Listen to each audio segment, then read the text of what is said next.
रहीम। तो दो पार्ट्स हैं, one is the front end, the other is the back and. ठीक है, अब फ्रंट एंड के ऊपर तो हम यूज़ कर रहे हैं C# विजुअल स्टूडियो। ठीक है, बैक एंड के ऊपर हमारे पास मल्टीपल ऑप्शंस हैं, आप रिकॉर्डिंग्स में वो देख लेंगे। इस क्लास में मतलब मैंने जो कंक्लूड किया वो ये कि we will use MySQL as a back end. कौन सा टूल हम यूज़ करेंगे एज ए डेटाबेस? MySQL। ठीक है, रीज़न भी उधर मैंने बता दी है, थोड़ा सा मैं आपको इसकी बैकग्राउंड बता दूँ। रीज़न इसका ये है कि अब जो है जो एप्लीकेशंस डेवलप होती हैं, these are not limited to a single platform. मसलन अगर आप यहाँ पर आप देखें तो अब्बासी यूनिवर्सिटी आपको रिकॉर्ड्स डेस्कटॉप के ऊपर भी अवेलेबल है, आप उधर जाके क्लर्क को खेल तो आपको इन्फॉर्मेशन दे देते हैं। ठीक है, इसके अलावा आपको घर में भी AUPSynergy.com के ऊपर भी आपको अवेलेबल है कि नहीं है? ठीक है, तो वेब के ऊपर भी अवेलेबल है। और अभी आपको पता चल गया है कि इन्होंने अब एक ऐप भी बना दिया है, किस नाम से? वो Abbasi student assistant and Abbasi faculty assistant के नाम से, मतलब वो है। तो देखिए मल्टीपल प्लेटफॉर्म्स हैं। ठीक है, अब इसमें ये है कि अगर आपके पास ऐसा डेटाबेस हो कि इन तमाम को मैनेज कर सके, ठीक है, तो that is considered to be a good. Otherwise फिर आपको माइग्रेशन करना पड़ती है, यानी डेटा को माइग्रेट करना पड़ता है एक प्लेटफॉर्म से दूसरे प्लेटफॉर्म के ऊपर। ठीक है, अब MySQL जो है it can give the connectivity to the C#, it gives the connectivity to the PHP यानी web, and it gives the connectivity to the mobile apps। तो तीनों को ये कनेक्टिविटी दे सकता है। ठीक है ना, दूसरे भी देते हैं, लेकिन इसका जो मेन एडवांटेज है वो ये है कि लाइनेक्स प्लेटफॉर्म के ऊपर ये रन होता है। सेकंड क्या, ये फ्री ऑफ कॉस्ट है, यानी आप अगर इसको सॉफ्टवेयर बनाएंगे, डिप्लॉय करेंगे, सॉफ्टवेयर का कोई आपको प्राइस नहीं पे करना पड़ता। अगर आप इसकी निस्बत ओरेकल या दूसरे टूल्स को आप ले लें, so that has the price in millions. जो लेटेस्ट ओरेकल की प्राइस है लाइसेंस, आप यहाँ पर चोरी चुपे तो कोई भी आप यूज़ कर लेते हैं, लेकिन अगर आप वेब के ऊपर, इंटरनेट के ऊपर और कमर्शियल एप्लीकेशन आप करते हैं तो फिर आपको पैसे देना होते हैं। तो अराउंड कोई 56-57 लाख उसकी प्राइस है। एग्जैक्ट तो आपको वेबसाइट से पता चले, लेकिन अराउंड 56-57 लाख उसकी प्राइस है। इसके अलावा जो SQL सर्वर है तो 10 लाख प्लस उसकी प्राइस है। टेरा डेटा है तो अराउंड कोई 5 करोड़ के लगभग उसकी प्राइस है। तो अच्छे तो हैं, लेकिन प्राइस जो MySQL है it is free and it is secure. ये भी नहीं है कि सिक्योर नहीं है, इट इज़ सिक्योर। ठीक है, and it gives you all the required features what are necessary for a software। यानी किसी भी डेटाबेस के लिए जो नेसेसरी है वो तमाम आपको अवेलेबल है। जाहिर है कि जो प्राइस है, आप टेरा डेटा 5 करोड़ रुपए उसकी प्राइस है, तो उसमें एक्स्ट्रा फीचर्स हैं, समझ आ रही है। लेकिन अब वो उसके लिए है कि आप अगर जिस तरह नादरा हुआ, ठीक है ना, पूरे पाकिस्तान का वो आप करते हैं, MySQL में भी आप कर सकते हो, but that is very specialised. ठीक है, या बैंक्स का रिकॉर्ड इंफॉर्मेशन हुआ, ठीक है, आपके कस्टम का, इनकम टैक्स का रिकॉर्ड, जिधर आपके पास बहुत ही हाई क्रिटिकल डेटा और सेंसिटिव डेटा होता है, फिर उधर आप जो टेरा डेटा और ओरेकल को आप यूज़ करते हैं। Those job can also be done by MySQL, ऐसा भी नहीं है, उसी तरीके से वो करता है। लेकिन अब जाहिर है कि उसके प्राइस है, उसमें फीचर सिक्योरिटी बहुत ज़्यादा है उसकी निस्बत। मैं नहीं कहता कि इसमें कम है, लेकिन मैं कहता कि उसी तरह से तो फिर ये फ्री नहीं होगा। समझ आ रही है बात?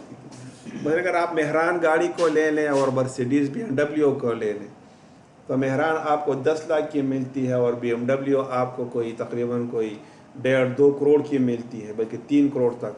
तो ज़ाहिर है दोनों में पर कोई फ़र्क तो है ना, समझ आ गई कि जहाँ तक लाने ले जाने का है दोनों आप यूज़ कर सकते हैं, ठीक है।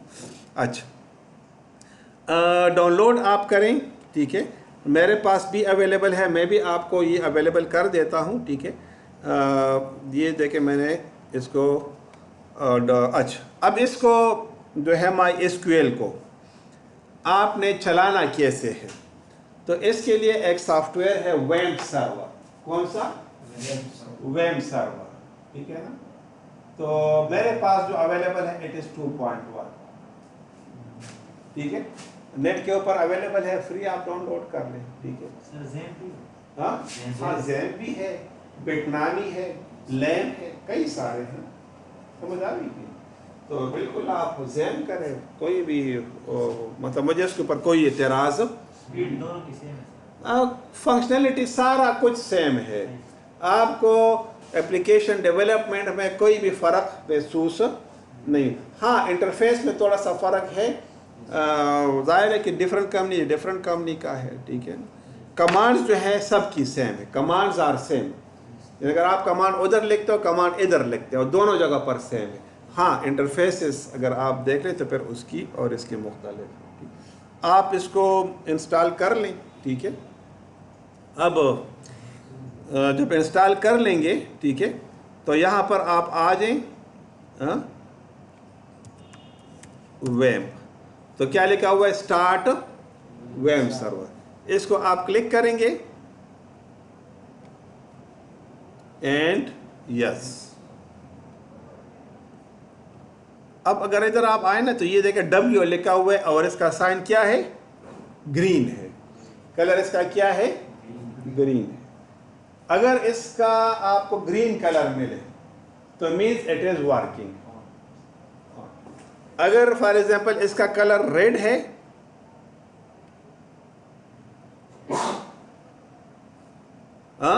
या ऑरेंज है, तो फिर ये काम नहीं करेगा। अगर ग्रीन इसका कलर होगा तो तब ये काम करेगा। समझ मेरे ख्याल में आ गई? सही। अब इसको ओपन कैसे करना है? ब्राउज़र को ओपन करें और यहां पर आपने लिखना है लोकल होस्ट। तो क्या लिखा हुआ है? W web server version 2.1। Version कौन सा है? 2.1 है। Server configuration Apache version 2.2। PHP, अच्छा, web stands for window Apache MySQL PHP, वो आप उधर देख लेंगे, ठीक है ना, पिछली रिकॉर्डिंग जो है उसमें, ठीक। अब इसमें आप देख लें,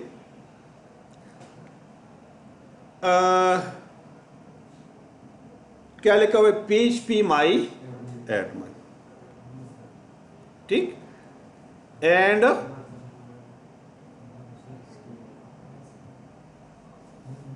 तो ये डेटाबेसेस हमारे पास अवेलेबल हैं।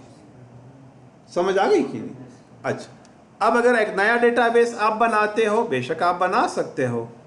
क्रिएट अ न्यू डेटाबेस से मैंने इधर लिख दिया BSCS, या SE है आपका?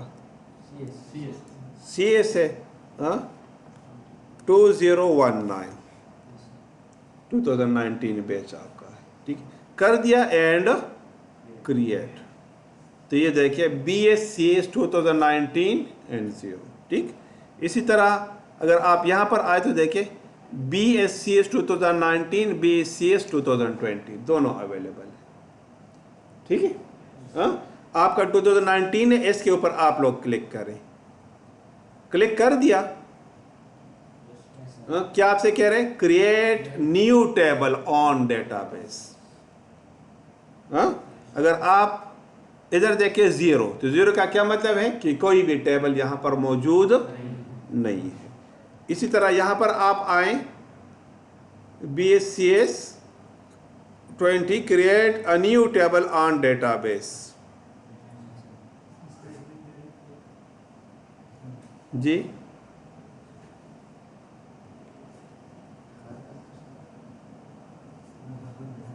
क्या जी? सॉफ्टवेयर मैं आपको दे देता हूँ, खैर है, ठीक है। अब आप देखें यहाँ पर कि BSCS 2020 मैंने open, create a new database. अच्छा, अब इससे आगे थोड़ा सा मैं आपको बता, आई थिंक कि डेटाबेस DBMS आप लोगों ने पढ़ी हुई है पिछले सेमेस्टर में, पढ़ी है कि नहीं? हाँ हाँ, उसमें कौन सा वो पढ़ा था, DBMS पढ़ा था आपने? हाँ, ओरेकल क्या था? ठीक है, कमांड उसके और इसके तकरीबन सेम है, ठीक है। क्यों? SQL जो है it is a general language, ये सब के लिए सेम है। तो जो कमांड्स उधर हैं वही कमांड्स आपको यहाँ पर भी यूज़ करेंगे, तो कमांड्स में कोई भी फ़र्क नहीं है। अच्छा, मैं अपने काम को चलाने के लिए, ठीक है ना, मैं करूँगा बाकी डेटाबेस जो आपने पढ़ी है उसको मैं छेड़ूंगा नहीं, समझ, क्योंकि वो पूरा कोर्स है और इधर अगर उसमें मैं लग गया और इसकी एप्लीकेशन और इम्प्लीमेंटेशन में, तो मतलब हमारा अपना कोर्स सारा रह जाएगा, ठीक है। तो मैं अपने उस तक लिमिट रहते हुए मैं देखूंगा, ठीक है ना, कि क्या हमने करना है। तो नोटपैड में ओपन कर रहा हूँ, यहाँ पर मैं आपको बता दूँ टाइप्स। अच्छा, SQL stands for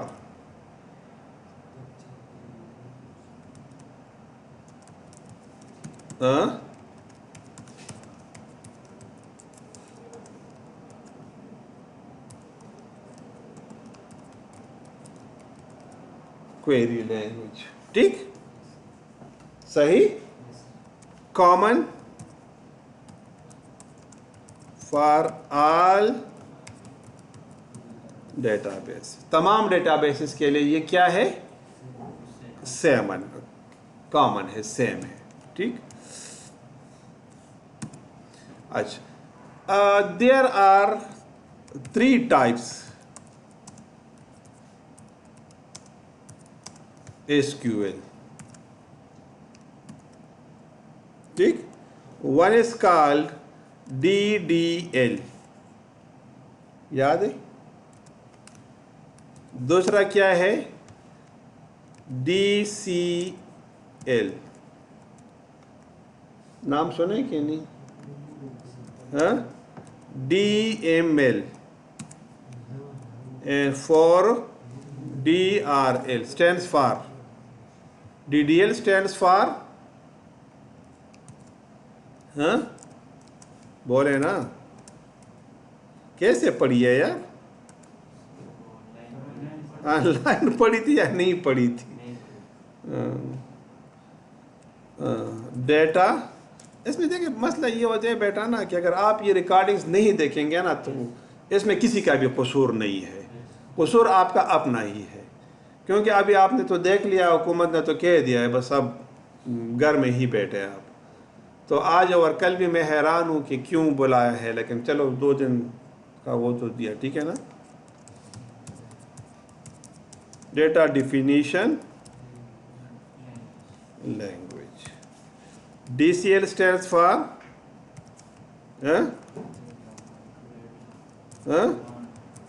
control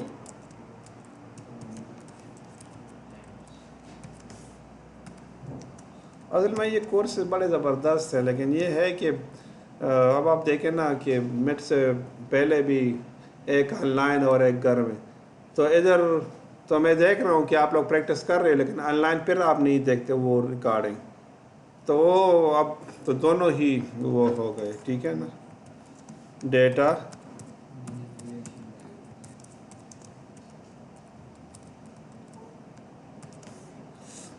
and DRL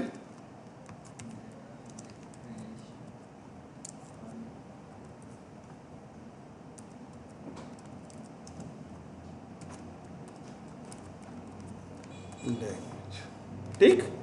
अच्छा, अब इसमें जो कमांड्स हैं,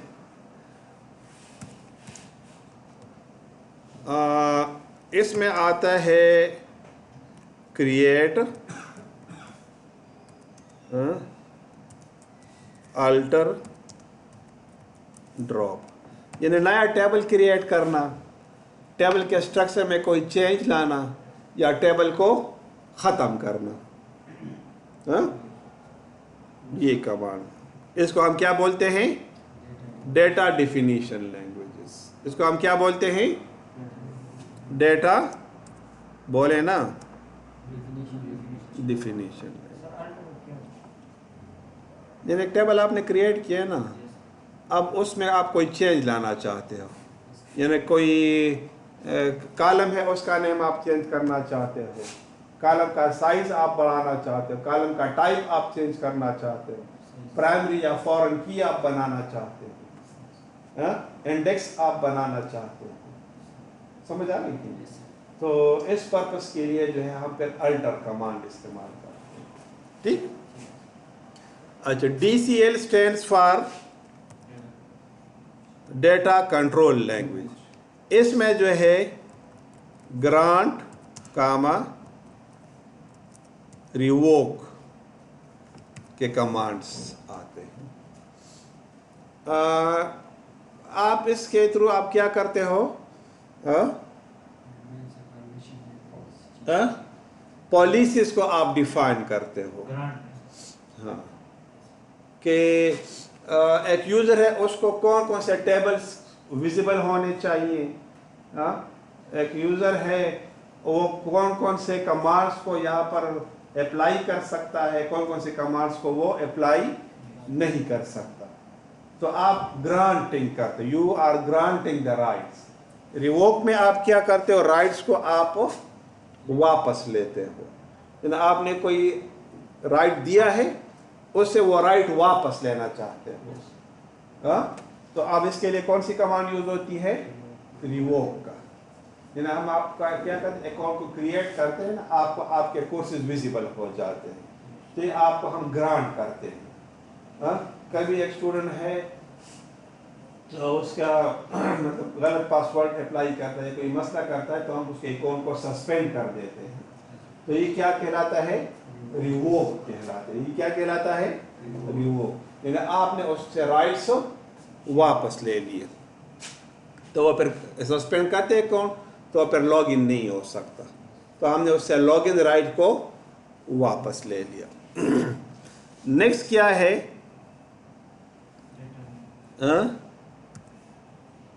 डेटा मैनिपुलेशन लैंग्वेज। अच्छा, इसमें जो है आपके पास आते हैं commands insert, update, delete. Insert और क्रिएट दोनों सेम नहीं। हाँ, जो डेटा डेफिनेशन में हमने क्रिएट जो इंसर्ट की दोनों अच्छा, होती है। देखते हैं ना, एक नया टेबल आप क्रिएट करते हो, घर आप बनाते हो, फिर उसमें आप इंसर्शन करते हो, तो दोनों में फर्क हुआ ना। तो क्रिएट में आप क्या करते हो? You create a table, in insert you insert the records into it. मतलब आपने क्या कर दिया? स्टूडेंट टेबल क्रिएट कर दिया, क्रिएट स्टूडेंट टेबल क्रिएट कर दिया। अब रोल नंबर 1 आसिफ खान, आप इसको इंसर्ट करते हो। Roll number 2 Javed, roll number 3 Hamid, roll number 4 Kashif and so fourth. तब आप क्या कर रहे हो? इंसर्ट आप कर रहे हो। समझ आए?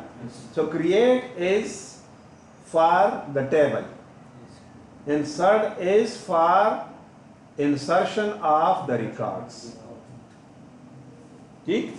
अच्छा, अपडेट में आप क्या करते हो? रिकॉर्ड को अपडेट करते हो, नॉट द टेबल। अल्टर में आप क्या करते हो? You change the structure of the table. In update you update a record. यानी आसिफ है, किसी ने गलती से ए इस ई इफ लिख दिया, स्पेलिंग क्या है? ASI। IS तो अब आप क्या करते हो? रिकॉर्ड को अपडेट करते हो। हाँ? इसी तरह एड्रेस चेंज हो गया एक स्टूडेंट का, फॉर एग्जाम्पल जावेद, उसका एड्रेस पेशावर से चारसदा हो गया, तब आप क्या करते हो? अपडेट कमांड इस्तेमाल करते हो। समझ आ गई कि? तब दोनों में फर्क है। अल्टर क्या करता है? टेबल के स्ट्रक्चर में चेंज। अपडेट किस में? रिकॉर्ड में चेंज। ठीक। Similarly drop is used for removing a table in full. और delete टेबल एग्जिस्ट करेगा, रिकॉर्ड रिमूव हो जाएगा। जैसे आप 4 स्टूडेंट से चारों को आप डिलीट करते हैं या एक को आपने डिलीट करना है, तो एक स्टूडेंट निकल जाएगा, रेस्ट आर अवेलेबल। तो ड्रॉप क्या करता है? टेबल को खत्म कर देता है। डिलीट क्या करता है? किसी स्पेसिफिक रिकॉर्ड को टेबल से खत्म करता है। Table exist but the record is removed.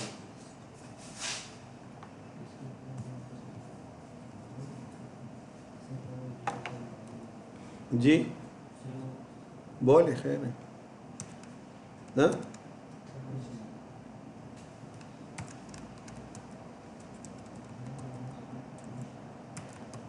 Select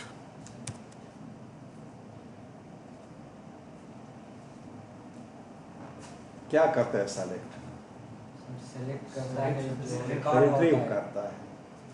database में डेटा स्टोर है, उसको आप देखना चाहते हैं। समझ आएगी? अब इसके लिए हम क्या यूज करते हैं? सेलेक्ट कमांड यूज करते हैं। क्लियर? अच्छा, अब इस कोर्स में हमें पहले 2 ऑप्शंस की जरूरत नहीं है। अच्छा, इसको मैं क्रॉस कर देता हूं, ठीक है ना? और ये इन 2 की हमें जरूरत नहीं है, इसकी हमें जरूरत है।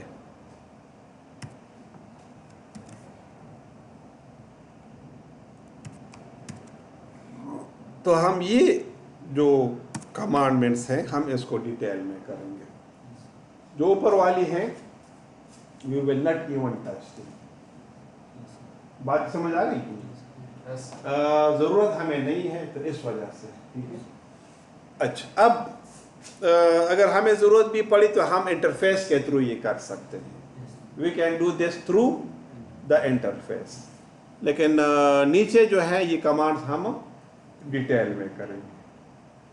समझ कुछ आ गई कि नहीं? हाँ? अच्छा, अब यहां पर हम आते हैं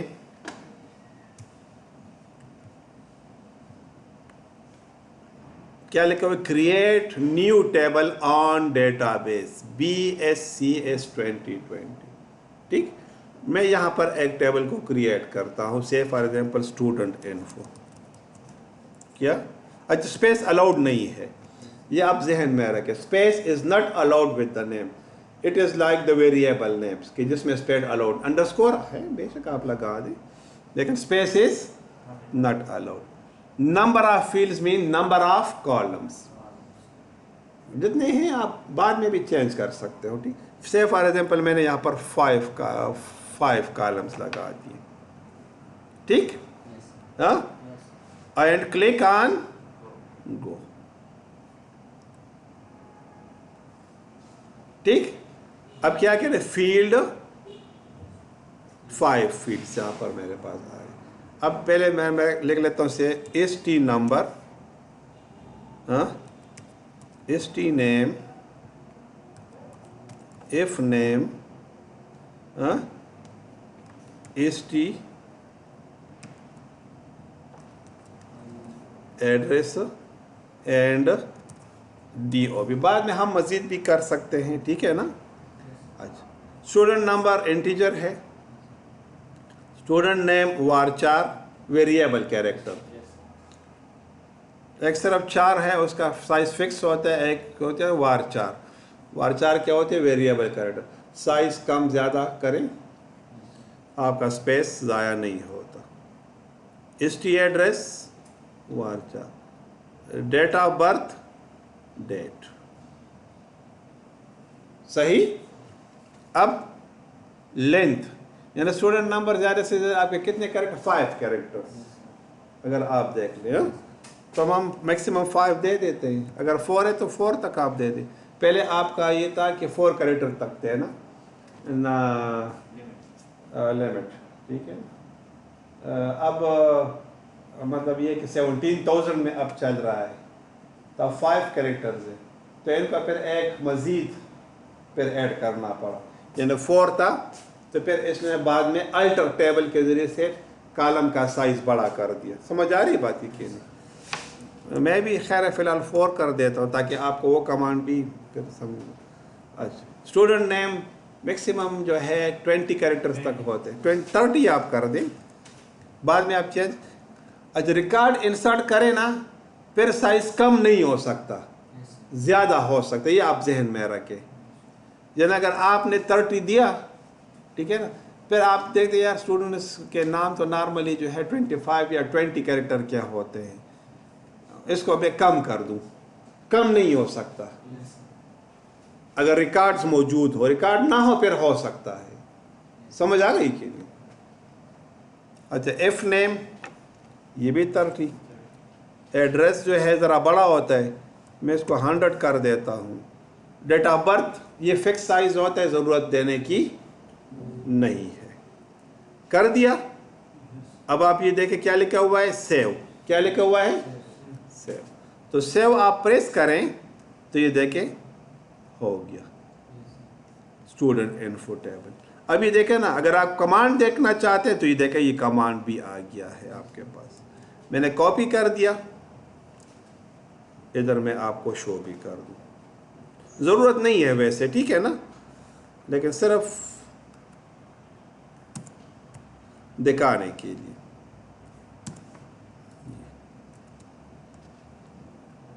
create table BSCS 2020 dot student info, ST number integer, not null. Not null means कि आप इसको नल नहीं दे सकते।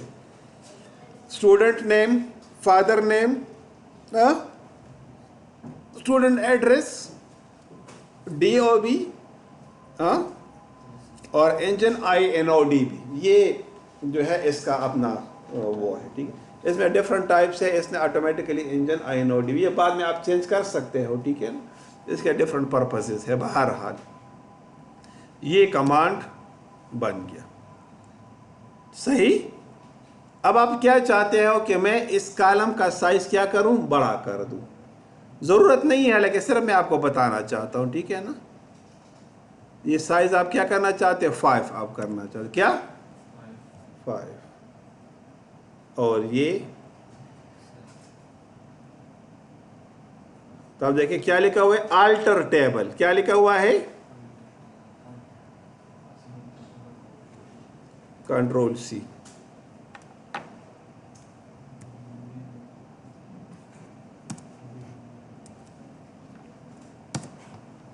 समझ आ गई?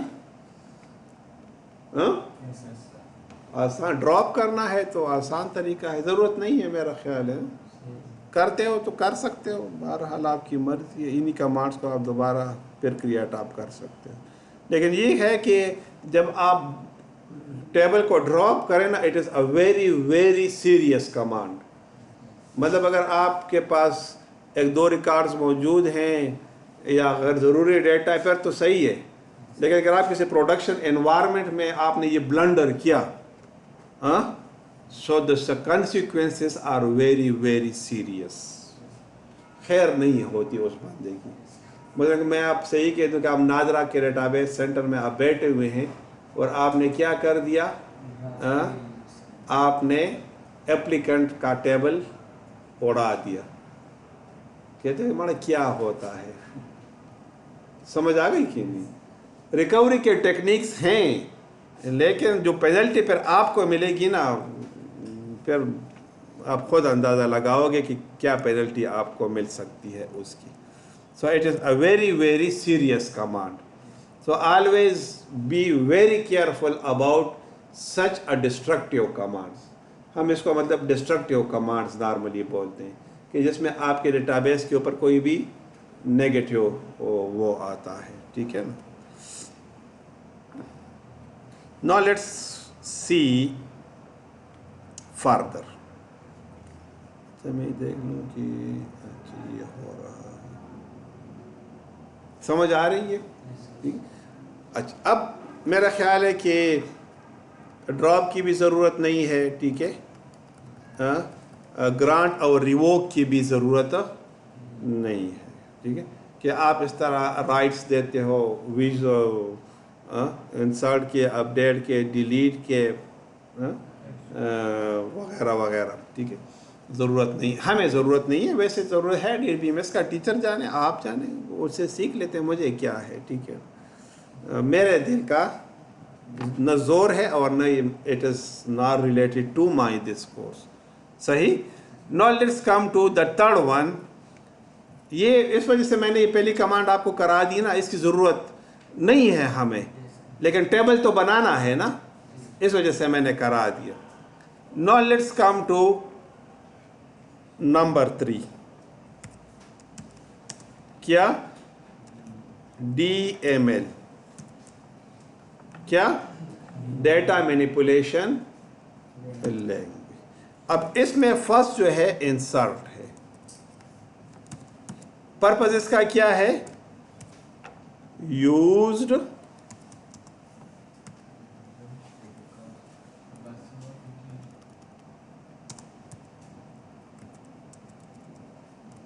to add / insert a new record into a table. अच्छा, इसके ट्यूटोरियल्स अवेलेबल है बड़े ज़बरदस्त. ठीक है ना. इसका जो MySQL का है पूरा अपना भी अवेलेबल है ट्यूटोरियल. ठीक है. इसके अलावा W3 Schools जो है MySQL. ठीक है ना, उसके ऊपर भी इसका वो अवेलेबल है. ठीक है.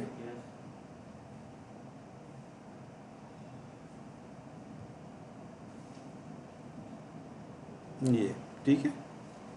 MySQL connect and create table और ये. ठीक है. समझ आ गई कि नहीं? आपने इंट्रोडक्शन टू करना है तो ये SQL, मैंने कहा SQL सब के लिए सेम है. समझ आ गई. तो बेशक आप ये वाला उठा लें. SQL सिंटैक्स सेलेक्ट दा. अभी देखिए क्या, इंसर्ट इनटू. क्या? Insert into. तो अभी देखिए, the insert into statement is used to insert new record in a table. ठीक. अब इसका सिंटैक्स क्या है? This is the syntax.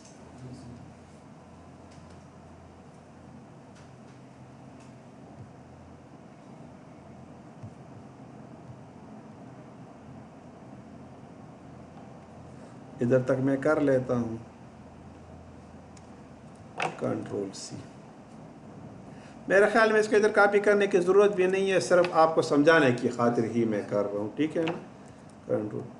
Ctrl+A Ctrl+C ऐसे मैं कर देता हूँ. वर्डपैड में मैं कर देता हूँ. ठीक है ना.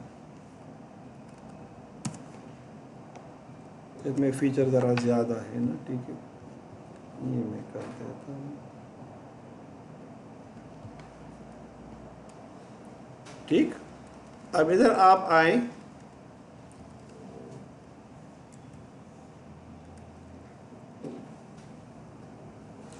दो तरीकों से हम इसका कमांड अप्लाई कर सकते हैं. ठीक है ना.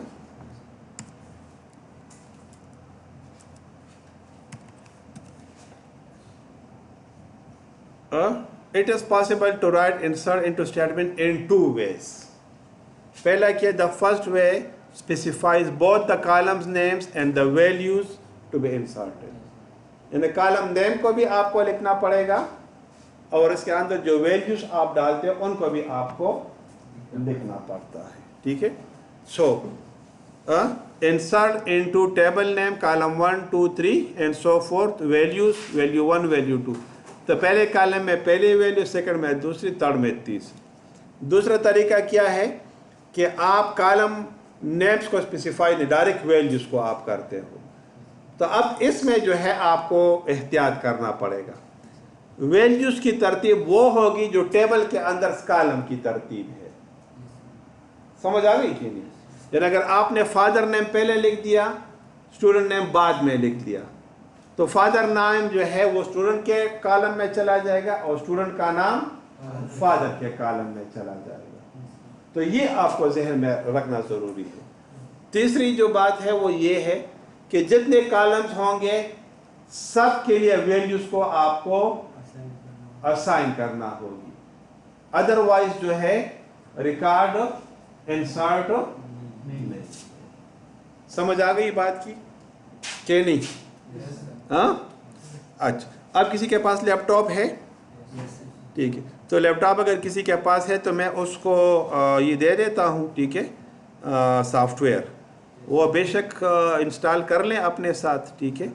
मैं 5 मिनट के बाद फिर आके इसको कंटिन्यू करता हूँ।